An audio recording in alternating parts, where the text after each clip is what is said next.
আসসালামু আলাইকুম everyone, IELTS guide বিডির পক্ষ থেকে সকলকে স্বাগতম। আজকে আমরা স্কিমিং অ্যান্ড স্ক্যানিং টেকনিকের মাধ্যমে কিভাবে দ্রুত আইএলটিএস পরীক্ষার রিডিং এর হেডিং ম্যাচিংগুলো সলভ করতে পারি সেই বিষয়গুলো আপনাদের সাথে শেয়ার করব। গতদিন আমরা ক্যামব্রিজ 17 টেস্ট 1 প্যাসেজ 1টা করেছি, আজকে আমরা প্যাসেজ 2টা করব। টপিক হচ্ছে stadium past present and future. এখন যেই কোশ্চেনগুলোতে অথবা যেই প্যাসেজগুলোতে হেডিং ম্যাচিং থাকে সেগুলো কিন্তু গল্পটা বিভিন্ন সেকশনে ভাগ করা থাকে, section A B C D এভাবে ভাগ করা থাকে এবং কোশ্চেনে বলা থাকে যে এই কোশ্চেনের অর্থটা কোন সেকশনের ভেতরে আছে, সেকশন এ নাকি বি নাকি সি, এভাবে বিভিন্ন সেকশনের ভেতরে থাকতে পারে। আর আমাদের টেকনিকটা হবে, আমরা কিন্তু যেহেতু সময় কম আমরা কিন্তু পুরা যে সেকশনটা পুরা পড়বো না, আমরা প্রতিটা সেকশনের প্রতিটা প্যারাগ্রাফের ফার্স্ট লাইন পড়বো, পড়ে বোঝার চেষ্টা করব যে আসলে এই প্যারাগ্রাফের ভেতরে আমার এই কোশ্চেন রিলেটেড তথ্য আছে কি না। যদি আমার মনে হয় যে থাকে তাহলে আমরা ভালোভাবে এটা পড়ব। তো দেখুন 14 নাম্বার কোশ্চেনে বলছে যে এ মেনশন অফ নেগেটিভ অ্যাটিটিউড বিরূপ মন্তব্য টুয়ার্ডস স্টেডিয়াম বিল্ডিং প্রজেক্ট কোন সেকশনে মেনশন করা হয়েছে। এখন আমরা সেকশন এটা দেখি। সেকশন এতে বলা হয়েছে stadium R among the oldest form of urban architecture, অর্থাৎ স্টেডিয়াম রিলেটেড কথাবার্তা আছে। সো এইখানেও স্টেডিয়াম আছে, সো এখানে থাকতে পারে। এর পরের প্যারাগ্রাফের ফার্স্ট লাইনটা পড়ি।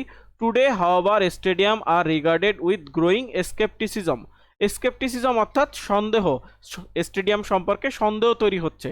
যেমন কনস্ট্রাকশন কস্ট যেটা আছে স্টেডিয়ামে সেটা হচ্ছে অ্যাবভ 1 বিলিয়ন, 1 বিলিয়নের উপরে কনস্ট্রাকশন কস্ট চলে যাচ্ছে। এর পাশাপাশি stadium finished for major events যেমন হচ্ছে অলিম্পিক, তারপরে ফিফা ওয়ার্ল্ড কাপ, এগুলোর জন্য যে স্টেডিয়ামগুলো তৈরি করা হচ্ছে সেগুলো ফলেন ইনটু ডিস ইউজ অর্থাৎ আর ইউজ হচ্ছে না।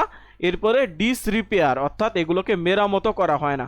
তো আমরা এই প্যারাগ্রাফটা পড়ে বুঝতে পারলাম যে স্টেডিয়াম সম্পর্কে স্টেডিয়ামের খরচটা অনেক বেশি। এরপরে বড় বড় ইভেন্টের যে স্টেডিয়ামগুলো তৈরি করা হয় সেগুলো কিন্তু ইভেন্টগুলো শেষ হওয়ার পরে এগুলো আর ইউজ করা হয় না এবং এগুলোকে নতুন করে মেরামতো করা হয় না। অর্থাৎ এইখানে পুরো প্যারাটাই আসলে স্টেডিয়াম সম্পর্কে নেগেটিভ কথাবার্তা বলা আছে। সো নাম্বার 14 দেখে আমরা বুঝতে পারছি যে সেকশন এতেই যেহেতু এই কথাবার্তা আছে এর জন্য 14-এর অ্যান্সারটা হবে এ। এরপরে 15 থেকে 17 পর্যন্ত আমরা একটু কোশ্চেনগুলো সম্পূর্ণ রিড করব, যে কিওয়ার্ডগুলো বের করার চেষ্টা করব। দেখেন 15-এ কি বলা আছে, figure demonstrating the environmental benefit of certain stadium, কিছু স্টেডিয়ামের পরিবেশগত কিছু উপকারী দিক আছে, সেটা কোন প্যাসেজে বলা আছে।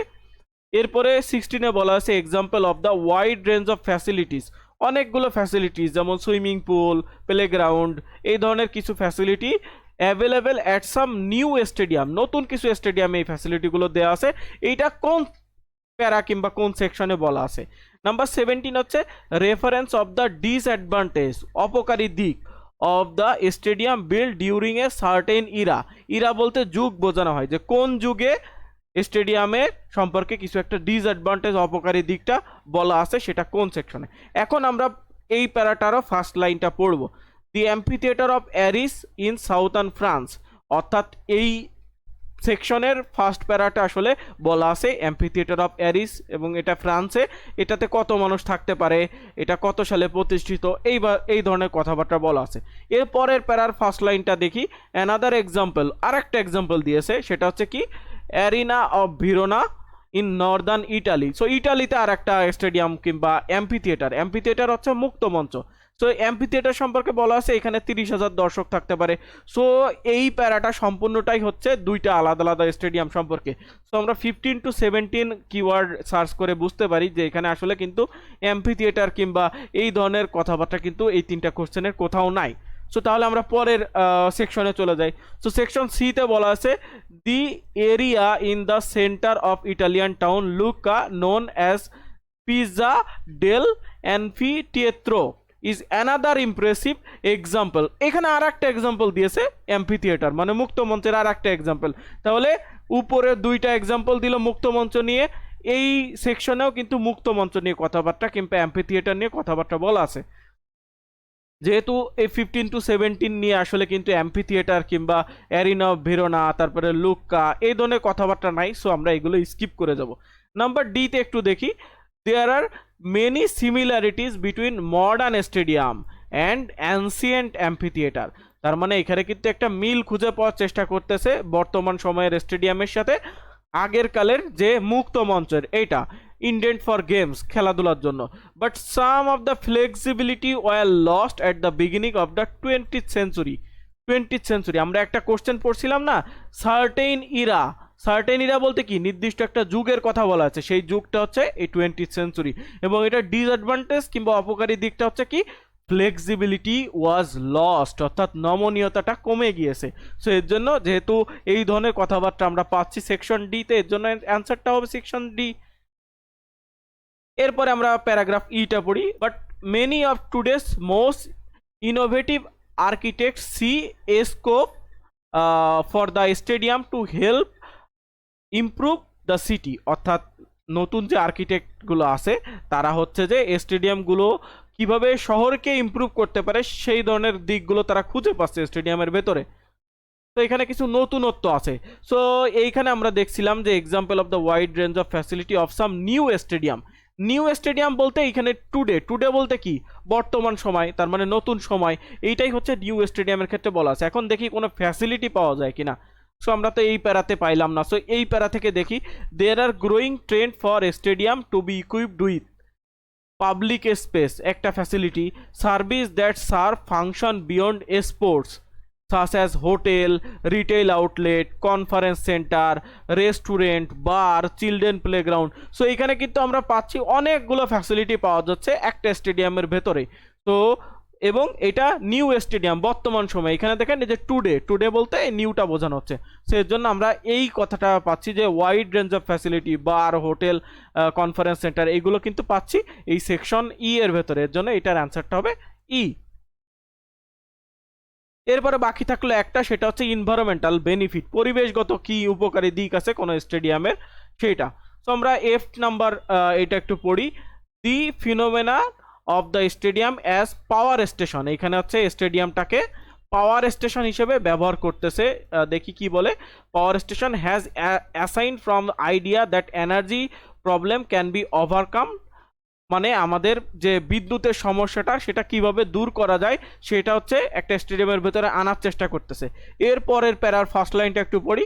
ফেরিবার্গ Mage solar stadium in Germany is the first of new wave of stadium as power plant, অর্থাৎ এখানে স্টেডিয়ামটাকে পাওয়ার প্ল্যান্ট হিসেবে ইউজ করতেছে। সেটা কিভাবে, এই যে সোলার প্যানেলের মাধ্যমে, সোলার স্টেডিয়ামের ছাদে অনেক বড় বড় সোলার প্যানেল দিয়ে দিচ্ছে।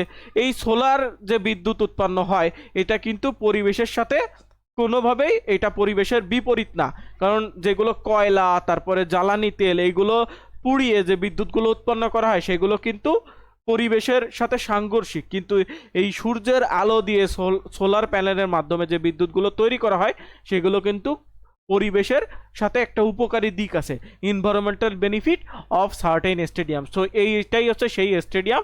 এটা বলা আছে কোন সেকশনে, এটা প্যারাগ্রাফ এতে বলা, এফ এ বলা আছে। সো এর জন্য 15-এর অ্যান্সারটা হচ্ছে এফ। আপনারা না বুঝলে অবশ্যই কমেন্ট করবেন, প্রয়োজনে আমরা আবার করব। আর হচ্ছে আমাদের পেজটার নাম হচ্ছে আইএলটিএস গাইড বিডি, আপনারা চাইলে জয়েন করতে পারেন। এর পাশাপাশি আমাদের প্রাইভেট ব্যাচেও জয়েন করতে পারেন। আমাদের পেজে ইনবক্স করলে আমরা হচ্ছে আপনাদেরকে প্রাইভেট ব্যাচের লিঙ্ক দিয়ে দিব। সো আমরা তো যেহেতু জি পর্যন্ত লাগতেছে না, আমাদের 4টাই পেয়ে গিয়েছি। এখন আমরা নেক্সটে চলে যাব। নেক্সটে কি আছে, এখানে হচ্ছে ফিল ইন দ্য ব্ল্যাঙ্কস, এবং বলে দিয়েছে ওয়ান ওয়ার্ড অনলি, অর্থাৎ আপনি একটা ওয়ার্ড দিয়ে অ্যান্সারটা করতে হবে আপনাকে। তো দেখেন এটা হচ্ছে কি রোমান অ্যাম্ফিথিয়েটার। এখন বলেন তো এটা কোথায় আছে, আপনারা অবশ্যই জানেন, কারণ আমরা প্যারাগ্রাফ বি এবং প্যারাগ্রাফ সিতে অনেকগুলো অ্যাম্ফিথিয়েটার পেয়েছি। যে অ্যাম্ফিথিয়েটার, এটা হচ্ছে একটা অ্যাম্ফিথিয়েটার, সিতেও একটা অ্যাম্ফিথিয়েটার। সো আমাদের কিন্তু অ্যান্সারটা এখানে আসতে পারে। তো দেখেন এখানে ফার্স্ট আমরা এখানে কিছু কিওয়ার্ডগুলো সিলেক্ট করি।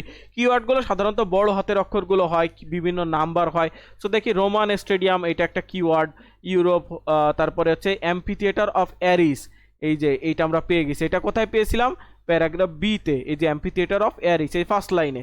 সো অ্যান্সারগুলো কিন্তু এখানে আছে। এরপরে দেখি আমরা অ্যারিনা ইন ভিরোনা, এই যে যেটা, এটা কিন্তু নিচের অংশ থেকে আছে। তার মানে এরপরে শেষে কি বলছে, দি সাইট অফ দ্য লুকাস, অর্থাৎ এটা কিন্তু সিতে আছে। সো এই ফিল ইন দ্য ব্ল্যাঙ্কসটা সাধারণত এই প্যারাগ্রাফ বি আর সি এর কম্বিনেশনে তৈরি করা হচ্ছে। সো আমরা একটু দেখি, আমরা একটু পড়বো, পড়ে পড়েই আসলে সলভ করতে পারবো।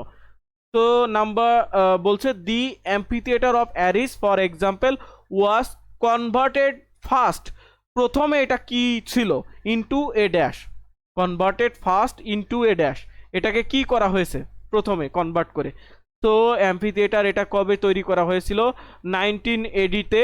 ইট বিকেম এ ফোর্ট্রেস, মানে এটাকে দুর্গ হিসেবে তৈরি করা হয়েছে, ফোর্ট্রেস জন্য এটা হচ্ছে প্রথমে কি ছিল, দুর্গ হিসেবে। এর আগে কিন্তু কিছু বলা হয় নাই। এটা কবে তৈরি হয়েছিল, 1980-তে, এবং এটা ছিল ফোর্ট্রেস, সেজন্য 18-এর অ্যান্সারটা হবে হচ্ছে ফোর্ট্রেস, এফ ও আর টি, সরি, আর ই ডবল এস।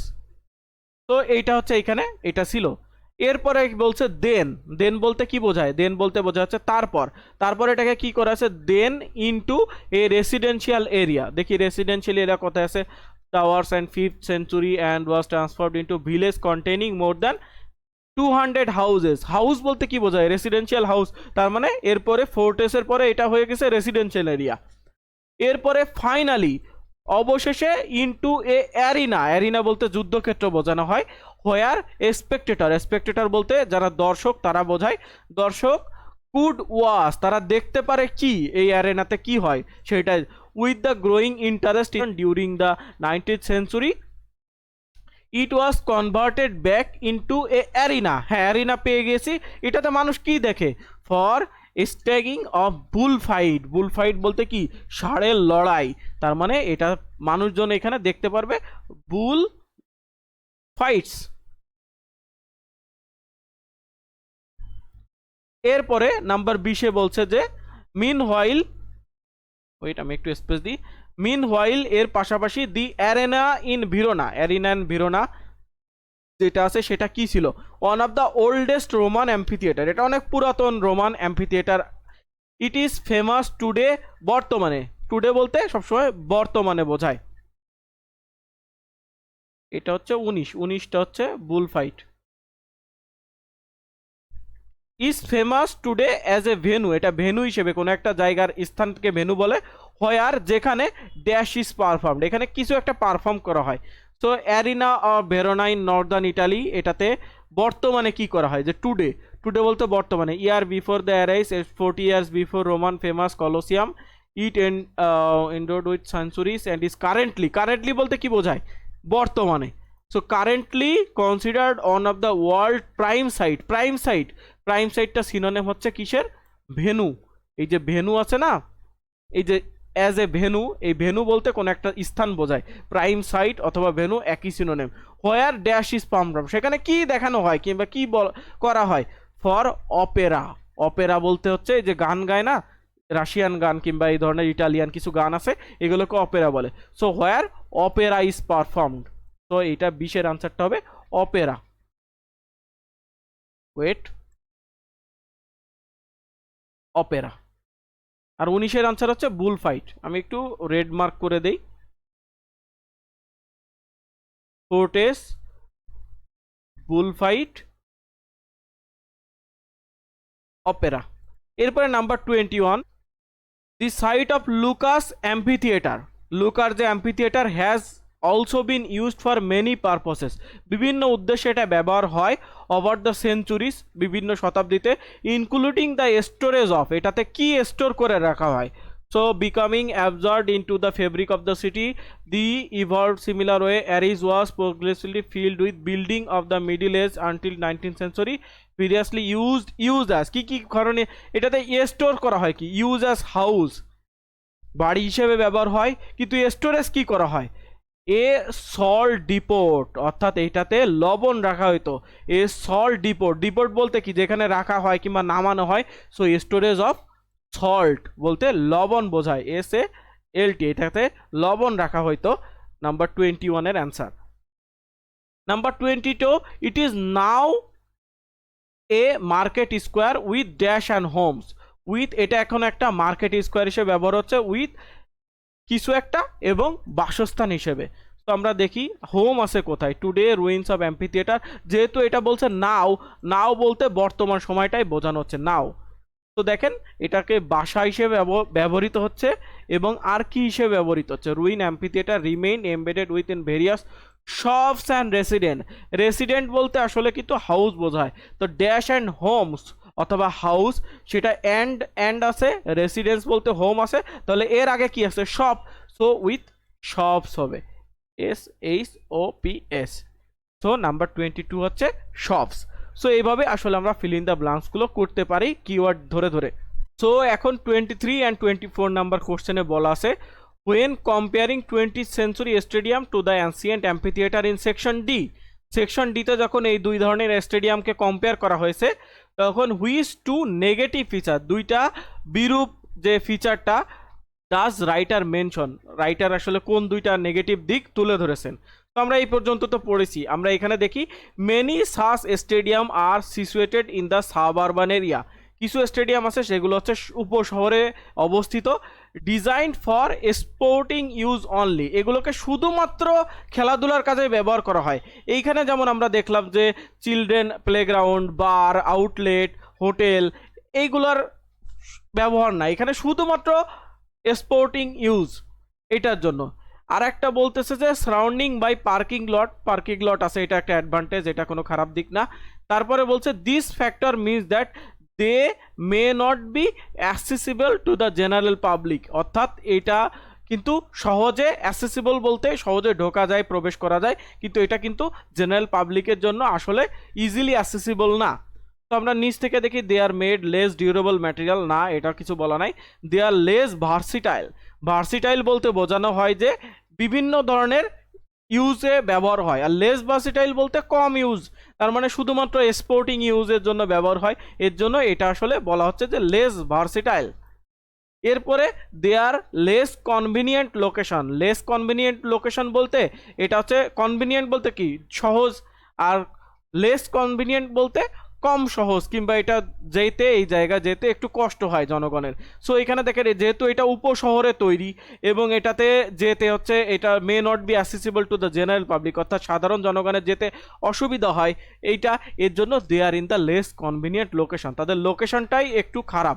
সো এই দুইটা নেগেটিভ কথাবার্তাই সাধারণত এই সেকশন ডিতে যে রাইটার আছে তিনি হচ্ছে এইটা হচ্ছে লিখেছেন। তো এখন আমরা 25 অ্যান্ড 26টা দেখি। এখানে বলছে which two advantages of modern stadium design does the writer mention, modern স্টেডিয়ামের দুইটা স্পেশাল ডিজাইনটা কি সেটা হচ্ছে রাইটার মেনশন করেছে। এখন আমরা দেখি মডার্ন স্টেডিয়াম সাধারণত প্যারাগ্রাফ ইতেই দেখছিলাম যে যখন টুডে করি, টুডে বলতে বর্তমান সময়ের যে স্টেডিয়াম সেটা সম্পর্কে বলা হয়েছে। এইখানে দুইটা ভালো দিক কি, সো এখানে আমরা একটু স্কিমিং করি। সো এখানে দেখি দুইটা সাকসেস, কি কি success, the stadium as a urban hub, urban hub বলতে যে কালচারাল হাব হতে পারে কিংবা সমাজের যে কানেক্টিভিটি তৈরি করা, এটার জন্য স্টেডিয়াম একটা গুরুত্বপূর্ণ অবদান রাখছে। আর একটা হচ্ছে অ্যাজ এ পাওয়ার প্লান্ট, বিদ্যুৎ উৎপাদনের ক্ষেত্রে একটা গুরুত্বপূর্ণ অবদান রাখছে। তো offering improve amenities for enjoyment of sports event, না bringing community life back into the city environment, অর্থাৎ এটা বলতেই বোঝানো হচ্ছে যে আরবান হাব, তার মানে শহরের যে হাব তৈরি করা, এটার ফলে যে কমিউনিটিগুলো তারা হচ্ছে যে ব্যাক ইনটু দ্য সিটি এনভায়রনমেন্টের যে লাইফটা আছে সেটার সাথে কানেক্টেড হতে পারতেছে স্টেডিয়ামের ফলে।